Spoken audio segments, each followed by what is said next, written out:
বন্ধুরা, শুভ নববর্ষ। স্বাগত 1432। কিন্তু আজকেই সকালে ভাবছিলাম যে এই যে শুভ নববর্ষ কি সকলের ক্ষেত্রে প্রযোজ্য? সবার কি নববর্ষটা শুভ হতে যাচ্ছে?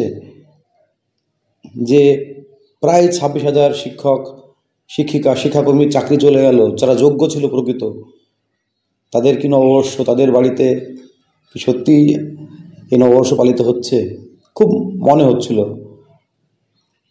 এবং এই সাম্প্রতিক যে ঘটনাগুলি ঘটলো, যারা ঘর ছাড়া হলো, যাদের বাড়ি পুড়িয়ে দেওয়া হলো, তারাও অন্য জায়গায় নতুন আশ্রয়ে, তাদেরও কি যেরকম ছিল তার পরিবর্তে যে নতুন জায়গায় গেল, বা যে ক্ষয়ক্ষতি হলো, তারাও কি নববর্ষ পালন করতে পারছে? পশ্চিমবঙ্গের অন্যান্য যারা আজকে নতুন বছরে আমরা বিভিন্ন রকম পোস্ট করছি, একে অপরকে উইশ করছি, কিন্তু তাদের কাছে আজকের দিনটা কি সত্যিই শুভ নববর্ষ? তাদের পরিবার যেরকম করে যারা চাকরি হারিয়ে গেল, 6 থেকে 7 বছর যারা চাকরি করলো, একটা লাইফস্টাইলে এরকম দিনে তারা কত আনন্দ করেছে, পরিবার নিয়ে মজা করেছে, খেয়েছে, একসঙ্গে ঘুরতে বেরিয়েছে, তাদের কিন্তু আজকে সেই আনন্দ করার মানসিকতা নেই।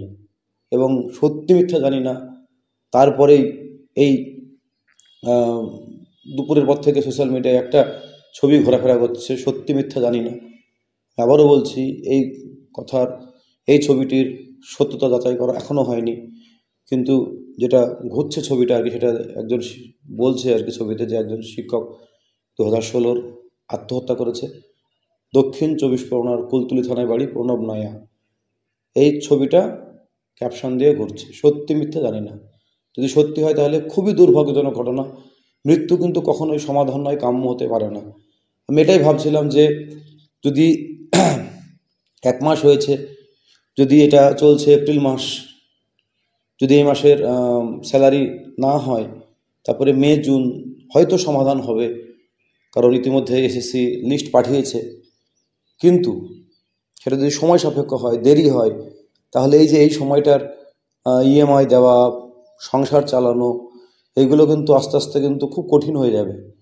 যারা চাকরিজীবী মানুষ তারাই জানে যে লিমিটেড পয়সা থাকে, এবং সেইখান থেকেই সব যাবতীয় খরচ, চিকিৎসা, নিজেদের চিকিৎসা, বা বাড়িতে বৃদ্ধ বাবা মা থাকে তাদের চিকিৎসার খরচ, ছেলেমেয়েদের পড়াশোনার খরচ, সংসার খরচ, সব মিলিয়ে তার সঙ্গে সঙ্গে লোন, সব একটা হিউজ খরচা কিন্তু হয়ে যায় প্রত্যেক মাসে। সেইখান থেকে মেন ইনকাম সোর্স চলে গেলে কিন্তু সেই সংসার চালানো কিন্তু খুব মুশকিল। আর যারা বাড়িতে বাচ্চা থাকলে, বাচ্চা তো বোঝে না বাবার কী হলো, মায়ের কী হলো আর কি, যাদের দুটো চাকরি চলে গেছে, সেই সমস্ত পরিবার খুব খুব মানে খারাপ লাগছে। একদম রাজ্য সরকারের কাছে আবেদন করছি, যেন অত্যন্ত মানবিক দৃষ্টিভঙ্গি নিয়ে এই সমস্যার, গুরুতর সমস্যা, খুব গুরুত্ব দিয়ে এর সমাধান করা খুব প্রয়োজন, যত দেরি হবে তত কিন্তু এরকম ঘটনা যেন না ঘটে। আমি না ঘটে, যেন একটা যেন না ঘটে আর কি, এবং যেটা দেখলাম এটা যেন মিথ্যা হয়। এরকম ঘটনা কখনোই কাম্য নয়, বারবার করে বলছি, এই ঘটনা যেন না ঘটে। আশা করি সুষ্ঠু সমাধান হবে, কারণ বাইরে থেকে হয়তো অনেক রকম মন্তব্য করছে, যারা আমরা এর আগেও ভিডিওতে বলি, যারা চিনি আমাদের মানুষগুলোকে, আমাদের স্কুলে যেরকম যে কজন আছে প্রত্যেককে চিনি, তাদের সংসার কেমন, তারা কোন জায়গা থেকে উঠে এসছে, কেমন করে চাকরি পেয়েছে, কতটা লড়াই করে তারা চাকরিটা পেয়েছে, এবং এখন চাকরি চলে গেলে তাদের কী অবস্থা হবে আর কি। এরকম অসংখ্য পরিবার পশ্চিমবঙ্গে আছে, যারা চাকরিটা সত্যি যদি চলে যায় আর কি, বা যদি না সমাধান হয়, তাহলে সত্যি বলছি আত্মহত্যা করা ছাড়া কোনো পথ থাকবে না। কারণ নতুন করে বিকল্প পেশার সন্ধান করে, বা নতুন করে পরীক্ষা দিয়ে চাকরি পাওয়া যাবে কিনা, নতুন বিকল্প পেশা এই বয়সে এসে, অনেকের বয়স যথেষ্ট বেশি হয়ে গেছে, সমাধান কিন্তু নয়। তখন তাদের কিন্তু এই যে চলছে প্রত্যেক মাসের খরচ, নিয়মিত ইএমআই দেওয়া, পরিবারের একটা যে লাইফস্টাইল সেটাকে মেনটেন করে, সামাজিক সম্মান, ছাত্রছাত্রীদের কাছে একটা সম্মান, শিক্ষক হিসেবে আর কি যে মর্যাদা ছিল আর কি, সমস্ত কিন্তু ধূলিসাৎ হয়ে গেল আর কি। কিন্তু এখনও সব কিছু শেষ হয়ে যায়নি। ভালো হোক কিছু, নতুন বছর এটাই আশীর্বাদ, মানে আর আশীর্বাদ তো বলা চলে না, আমি প্রার্থনা করছি ঈশ্বরের কাছে, উপরওয়ালার কাছে, যেন সব ঠিকঠাক হয়ে যায়। নাহলে কিন্তু এরকম দুর্ভাগ্যজনক ঘটনার খবর কিন্তু আরও অনেক পাওয়া যাবে, আরও অনেক পাওয়া যাবে। কারণ কি করবে, দেওয়ালে পিঠ থেকে গেছে তাদের, একদম কী করবে। সরকারের কাছে অনুরোধ করছি, প্রশাসনের কাছে অনুরোধ করছি, যেন একটা সুষ্ঠু সমাধান হোক, যাতে এই পরিবারগুলো পরিবারগুলো যেন বেঁচে যায়, যেন কি বলবো, তাদের যে হারানো সম্মান গৌরব যায় বলে ফিরে পায় আর কি। খুব খুব খারাপ লাগছে। আমরা একটা দল হয়তো নববর্ষ পালন করছি, আমিও তাই সেই দলে সামিল হয়তো, আর একটা দল মানসিক যন্ত্রণায় কষ্ট পাচ্ছে, প্রতিনিয়ত বিদ্ধ হচ্ছে আর কি। আর আমরা তো যারা মিডিয়া, তারা তো ব্রেকিং নিউজ খুঁজছি শুধু আর কি। আসল ব্রেকিং নিউজের হয়তো এই নিউজ হয়তো হারিয়ে যাবে, এই আন্দোলনের কথা হয়তো হারিয়ে যাবে। নতুন নতুন নিউজের কি বলবো, মানুষ চাচ্ছে নতুন কোনো স্পাইসি নিউজ, মশলাদার খবর আর কি, সেটা যে কোনো হতে পারে আর কি। আর যদি সাম্প্রদায়িক দাঙ্গার এই সমস্ত খবর হয়তো একদম সারাদিন ধরে চলবে, কিন্তু তাই সেই খবরের ভিড়ে যেন এই চাকরিহারাদের যে ন্যায্য দাবি, যোগ্য প্রার্থী যারা, তাদের যে ন্যায্য দাবি, সেই খবর যেন হারিয়ে না যায়, আমরা যেন তাদেরকে ভুলে না যাই। আমাদের প্রত্যেকে তাদের পাশে দাঁড়ানো উচিত আর কি, যে কোনোভাবে আর কি, যে কোনোভাবে দাঁড়ানো উচিত আর কি। সে আপনি এই আমি যেরকম ভিডিও বানাচ্ছি এরকম ভিডিও বানিয়ে হোক, তাদের পাশে দাঁড়িয়ে হোক, তাদেরকে সাহস দিয়ে হোক আর কি, প্রত্যেকের পাশে দাঁড়ানো উচিত আর কি। আর আমি আবারও বলছি, সমাধান, আমি প্রচণ্ড আশাবাদী, সমাধান কিছু একটা হবেই, হবে, দেরি হতে পারে, ধৈর্য ধরো, সমাধান একটা হবেই। অতএব কোনো রকম যদি 2-3 মাস সমস্যা হয়, আত্মীয় স্বজন আছে, স্কুল আছে, বা অনেক রকম কি বলবো, প্রতিষ্ঠান আছে যারা অনেক রকম সাহায্য করে, নাহলে সেই বিদ্যালয়ের যারা কলিগ আছে তারা আছে আর কি, সামাজিকভাবে অনেক বন্ধুবান্ধব আছে আর কি, তাদের মধ্যে যদি 1%ও সাহায্য করতে এগিয়ে আসে, তাহলেও যে 2-3 মাসের ধাক্কা, সেটা কিন্তু সামলে যাবে আর কি। অতএব আশা করছি এই সুষ্ঠু স্থায়ী সমাধান হয়তো 2-3 মাসের মধ্যে হয়ে যাবে, তার আগেও হতে পারে আর কি। তো সেই আশা করছি যেন সমাধান হয়, আর কখনোই যেন মৃত্যু কাম্য না হয়। মৃত্যু তো শেষ পর্যায়ে আর কি, লড়াই তো বহু পথ বাকি, লড়াই এখন অনেক বাকি। লড়াই করে যে চাকরিটা পেয়েছো তোমরা আর কি, সেই লড়াই, এত সহজে লড়াই ছাড়লে তো হবে না, জীবনটা এত ফেলনা নয় আর কি। অতএব অনেক লড়াই করে এই চাকরি পাওয়া, অতএব সেই লড়াই এখনও বাকি আছে আর কি। অতএব এখনই হেরে গেলে চলবে না আর কি, লড়াই করো, তাতে যাচ্ছে আবার সে হারানো জমি, হারানো সম্মান, হারানো মাটি সব ফিরে পাবে, সব ফিরে পাবে। আমি প্রচণ্ড আশাবাদী।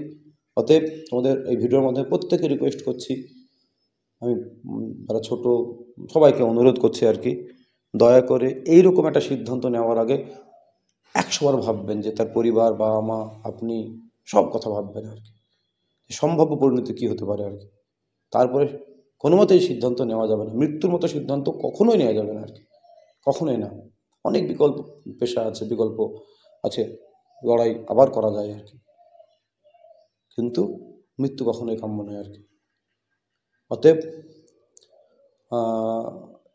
সরকারের কাছে অনুরোধ করছি, দেখুন এই পরিবারগুলোর দিকে তাকান, কত পরিবার তাকিয়ে একটা দেখুন, সুষ্ঠু স্থায়ী সমাধান হোক, অত্যন্ত মানবিক দৃষ্টিভঙ্গি নিয়ে, সদর্থক ভূমিকা নিয়ে এগিয়ে আসুন, প্রত্যেকে আমরা এগিয়ে আসি, পাশে দাঁড়াই, যেন এই পরিবারগুলো যেন এরকম অনাথ না হয়ে যায় আর কি। এটা আমার বার্তা। ভালো থাকুন। আর এটাই বললাম, শুভ নববর্ষ সকালে শুভ নয়। আর এটা হয়তো চাকরিহারাদের কথা বললাম, যারা গৃহহীন হয়ে গেল, তাদেরও প্রশাসনের কাছে রিকোয়েস্ট করছি, তারাও যেন নিরাপত্তা পায়, তাদের বাড়িতে ফিরতে পারে, যে ক্ষয়ক্ষতি হলো সেই ক্ষয়ক্ষতির ক্ষতিপূরণ দেওয়া প্রয়োজন আর কি। সব মিলিয়ে চলুন না, নতুন বছর একটা শপথ নিয়ে আমরা সকলে ভালো থাকি। আমার প্রতিবেশী ভালো না থাকলে আমরা কখনো ভালো থাকবো না। একটা গুমোট পরিবেশ আমাদের স্কুলে, একটা বলবো একটা অন্যরকমের পরিবেশ, একটা নেই ফাঁকা ফাঁকা শূন্য পরিবেশ স্কুলে বিরাজমান। যে স্কুলে এরকম ঘটনা ঘটেছে, প্রত্যেকটা স্কুল তার সাক্ষী আর কি। কিছু ভালো লাগছে না। ক্লাস চালু হবে পরের সপ্তাহ থেকে, ছাত্রছাত্রীরাও খোঁজ করবে, তখন কিন্তু তাদের অভাবটা আরও বেশি টের পাওয়া যাবে আর কি। অতএব একটা সুষ্ঠু স্থায়ী সমাধান দাবি জানিয়ে ভিডিওটা শেষ করছি। আর বন্ধু, লড়াই কিন্তু করতেই হবে, যে কোনো যুদ্ধে ফাইট তো করতেই হবে আর কি, ফাইট করতে হবে, যুদ্ধ জয় করে ফিরতেও হবে আর কি, হেরে যাওয়ার জন্য জীবন নয়। অতএব লড়াই ছাড়লে চলবে না, জীবন ছাড়লেও চলবে না আর কি, সবার দিকে তাকাতে হবে। অতএব ওটা কিন্তু স্থায়ী সমাধান নয়। তো লড়াই করো, একদম আশাবাদী যে সমাধান হবে হবে হবে। ভালো থেকো, বেস্ট অফ লাক, ওয়েট করো, ধৈর্য ধরো, ভালো কিছু হবে। আর একটা রিকোয়েস্ট থাকলো, আমি এর আগেও বলেছিলাম যে এদেরকে আশা করি সেই এটা কমে গেছে আর কি, এদেরকে নিয়ে ভিডিও বানানো, ট্রোল করা, এগুলো আর করবেন না আর কি। এদের মানসিক অবস্থাটা বোঝার একটু চেষ্টা করবেন প্লিজ। প্রত্যেকে কিন্তু মানসিকভাবে বিধ্বস্ত আর কি। যত মাস যাবে না, তো যত বেশি করে যখন মাইনাটা হয়তো হবে না আর কি, সাময়িকভাবে আর কি, তখন কিন্তু তাদের অবস্থা আরও খারাপ হবে আর কি। তো সেই জন্য তাদেরকে বাজারে, রাস্তাঘাটে কথা বলুন, পাশে টেনে নিন, পাশে দাঁড়ান, উপহাস করবেন না, এটা আমার অনুরোধ রইল আর কি। তাদের দিক থেকে অবস্থাটা বোঝার চেষ্টা করবেন আর কি, তারা কতটা কীরকম অবস্থায় আছে আর কি। তাদের পাশে দাঁড়ান, তারাও কিন্তু কি বলবো, আপনার ছেলে মেয়েদের হয়তো শিক্ষক ছিল, আছে, থাকবে, তখন দেখবেন তারা তারা অবশ্যই তারা চাকরি ফিরে পাবে। তখন আপনার নিজেরই খারাপ লাগবে যে আমি দেশের সঙ্গে এরকম ব্যাপারটা করলাম, না করলেই বুঝি ভালো হতো আর কি। আর এই সময় কিন্তু ওরাও কিন্তু মানুষ চিনবে আর কি।